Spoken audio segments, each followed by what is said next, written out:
The title of this podcast is Connected but Not Attached. This was inspired by the ice skater, Elisa Liu, and she has performed very, very well. She performed very well in the recent Olympics. And she was asked a question about or something to the point of like giving her all and what this moment that only comes around every 4 years means to her. And what she alluded to was is that she's in the present moment. And when she's doing the skating and training and performing, she's connected, but she's not attached to the outcome. And what that means is working hard at something in the present moment but not having your identity tied to things outside of your control, particularly the outcome. And in her case is that when it is the day of competition, she'll give it her best, and she may fall or she may perform every one of her routines flawlessly. But it comes up to the judges and also the competition, how the other competitors skate. And in that case, she's completely connected but not attached. And this has inspired me to want to bring the same kind of attitude, mindset, and consciousness to all the things that I'm involved with, is being connected to them, but not attached. I've done this fairly well in my work at Mayo Clinic that they've noticed a couple of times that my ego wants to get involved in something. I want to be a part of this or a part of that, and I may not be asked to participate. In those cases, I'm still connected to coming to work every single day and doing my best, but I'm not attached to what opportunities may be open to me and what may not be. And I think that has served me well.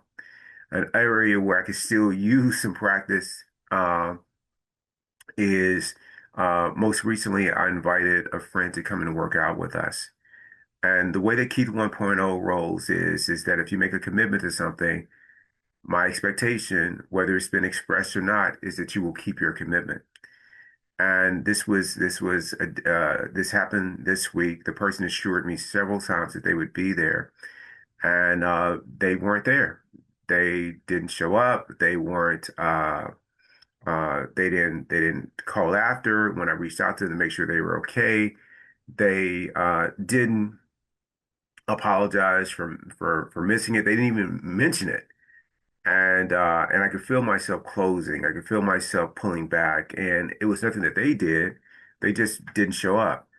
What it was I noticed that I had an expectation of them being there. And this person and I have known each other for about a year and a half now.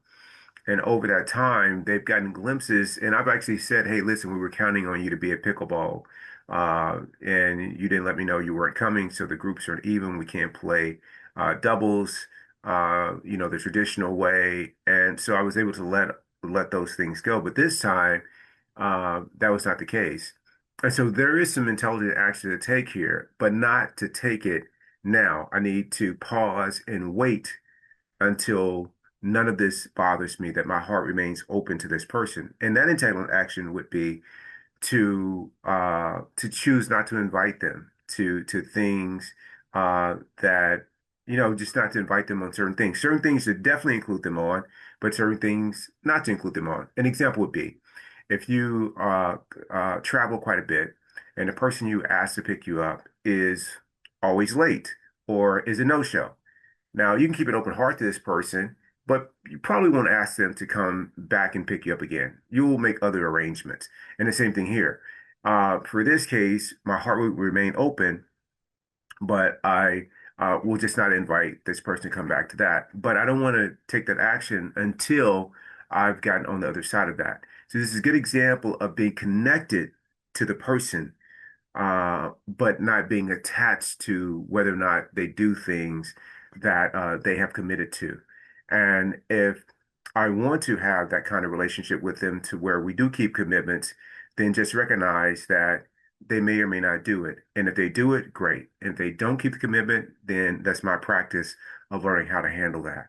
So moving through life, especially in the game of pickleball, it's a good example, is to show up, do my best, learn when my body position isn't right, or I was a little late on a shot, not getting upset with myself. That would be being attached to outcome, but being connected with the experience and to take all that data in as something that I can use to improve.